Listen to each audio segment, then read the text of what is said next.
मनुस्मृति क्या कहता है कि अछूतों का धन जो है वो टूटे बर्तन होने चाहिए, फटे कपड़े होने चाहिए, टूटे बर्तन में खाना खाना चाहिए, काले लोहे उनके जो है होने चाहिए आभूषण।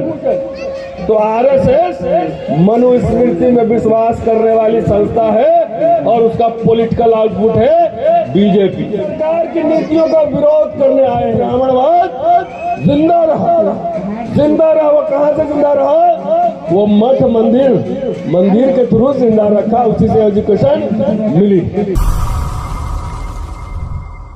तो भीड़ से जो है ना हुकूमत नहीं बदला जाता, इस भीड़ से नहीं बदला जाता।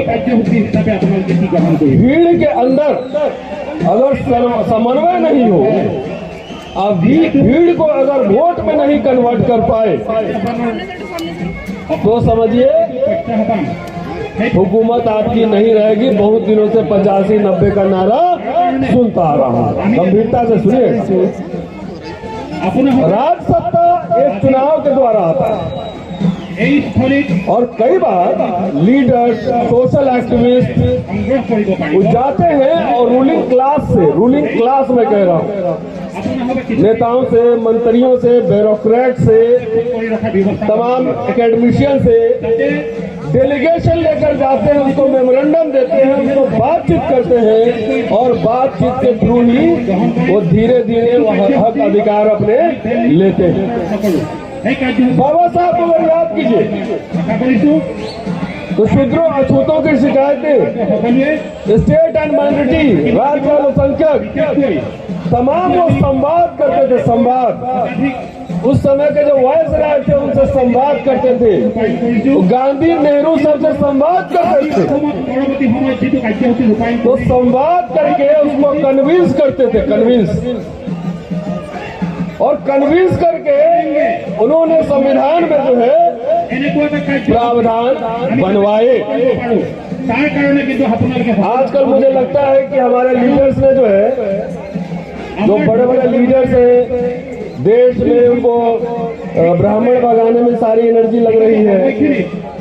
वो तमाम लीडर जो है कोई संवाद नहीं करते हैं किसी से, दिन भर बैठ के सिर्फ गाली देते हैं और भगाते हैं। दोस्तों, लोकशाही है, लोकशाही में दलों से, सरकारों से, लोगों से संवाद करना पड़ता है। बाबा साहब का एग्जाम्पल मैंने आपको दिया। बाबा साहब अकेले कन्विंस करके आर्गुमेंट करते थे, वो चाहे वो गोल में सम्मेलन हो, पूना पैक्ट हो, उसके बाद कैबिनेट मिशन हो, नेहरू की सरकार हो, जवाहरलाल नेहरू हो, वो हर समय आर्गुमेंट करते। इसलिए मैं समझता हूँ माने साहब संवाद की प्रक्रिया जारी रहनी चाहिए, दलों से भी और रूलिंग एलीट से। अब सोचिए हमारे लोगों में राजनीतिक चेतना बहुत आ गई, बहुत ज्यादा, और जब से राजनीतिक चेतना बढ़ने लगी, जो अधिकार हमें संविधान में मिले थे वो अधिकार एक दिन में नहीं मिले थे, वो अधिकार क्रमशः धीरे धीरे मिले। पुणे पैक्ट, पॉलिटिकल रिप्रेजेंटेशन, संविधान में फिर नौकरियों, एकेडमिक इंस्टीट्यूशन में आरक्षण, फिर बाबा साहब के बाद सरकारी संस्थाएं बनी, पीएसयूज बने, पीएसयूज में आरक्षण। तब अभी हमारे कई साथी 4-4 लाख रुपए तनख्वाह ले रहे हैं, 4-4 लाख तनख्वाह ले रहे हैं।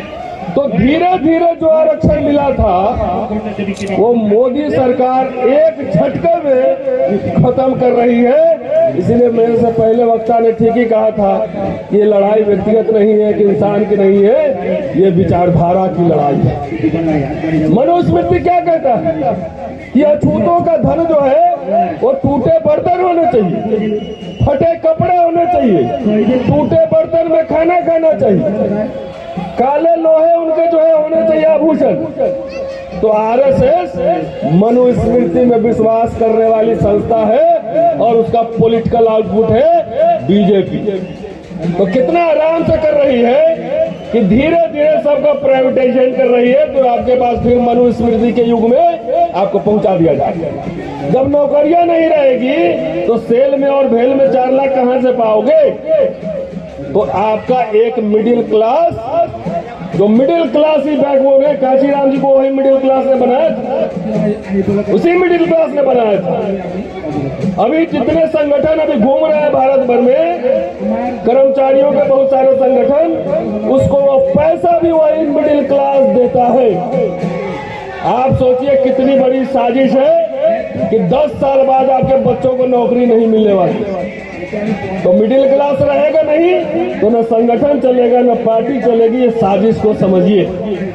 इसलिए हम सरकार की नीतियों का विरोध करने आए हैं, पहली बात। दूसरी बात, मेरे पास एक आंकड़ा है। हमारे किसी भी मंच में माने साहब चूंकि प्रोफेसर रहे हैं, वो बात नहीं समझ रहे हैं और समझेंगे भी, उसको एजेंडा में लाएंगे। हमारे बहुत सारे दल को ये गलतफहमी रहता है कि जब राज सत्ता में आ जाएंगे तो सब कुछ बदल देंगे एक दिन में। ये गलतफहमी पहले दिमाग से निकालिए, क्योंकि राज सत्ता सिर्फ संसद और विधानसभा नहीं चलाते हैं। उसके वकील, उसके इंटेलेक्चुअल, उसके अर्थशास्त्री, उसके नीति निर्माता ये चलाते हैं राज सत्ता। सब बात मोदी जी को नहीं पता होता, सब बात मुख्यमंत्री को नहीं पता होता है। उसके आसपास जो उसके होते हैं, ब्यूरोक्रेट्स होते हैं, इंटेलेक्चुअल्स होते हैं, राज सत्ता वो चलवाते हैं। इसलिए असली ताकत संस्थाओं के अंदर है, संस्थाओं के अंदर है। आखिर 600-700 साल मुसलमानों का शासन रहा इस देश में, तब भी ब्राह्मणवाद जिंदा रहा। वो कहां से जिंदा रहा? वो मठ मंदिर के थ्रू जिंदा रखा, उसी से एजुकेशन मिली। आजकल हमारे पूरे राजनीतिक विमर्श में कहीं भी एजुकेशन, शिक्षा पे कोई विमर्श नहीं है। एक तरफ आपकी नौकरियां और दूसरे तरफ आपके बच्चों के लिए विश्वविद्यालय और कैंपस टॉर्चर गृह, यातना गृह बनाए जा रहे हैं। अभी दर्शन सोलंकी का एग्जाम्पल है बॉम्बे आईआईटी में सुसाइड करने के लिए मजबूर कर दिया। अभी दिल्ली आईआईटी का आपने देखा होगा, सुसाइड करने के लिए मजबूर कर दिया। रोहित बबूला, पायल तडवी, सारे कैंपसेस में, आईआईटी में, मेडिकल कॉलेजेस में, यूनिवर्सिटी में। और ये बात मैं क्यों कह रहा हूँ? आपके बच्चे ही जब पढ़ू बनेंगे तो आने वाली पीढ़ियों के लीडर्स आप कहां से लाएंगे? अकेले हमारे माने साहब के करने से कुछ नहीं होगा। इसलिए माने साहब, ये मैं आह्वान कर रहा हूं इस मंच से कि जहां जहां इस तरह की घटनाएं घट रही हैं, एक अभियान, कैंपस घेरो अभियान चलाओ, क्योंकि विश्वविद्यालय से ही लीडर्स पैदा होते हैं। बाकी तो बहुत सारे डीलर घूमते ही रहते हैं, डीलर्स बहुत घूमते हैं। तो विश्वविद्यालय में ना आपके इंटेलेक्चुअल बनेंगे, ना बच्चे पढ़ेंगे, ना हिस्टोरियन बनेंगे, ना इंजीनियर बनेंगे, ना डॉक्टर बनेंगे, तो आपके सबसे ब्रिलियंट बच्चों को वहां कब्रगाह बना रहा है। ये मैं अपने अनुभव से मैं कह रहा हूं। अब एक आंकड़ा देता हूं, सरकारी आंकड़ा, और ये चल रहा है व्हाट्सएप पर, सरकार के संसद में पेश हुआ कि 45 सेंट्रल यूनिवर्सिटी में हमको 5 MP बनाने से बेहतर है अगर मुझे मौका मिले तो 100 इंटेलेक्चुअल तैयार करेंगे, क्योंकि 100 इंटेलेक्चुअल 500 नेता पैदा कर देगा।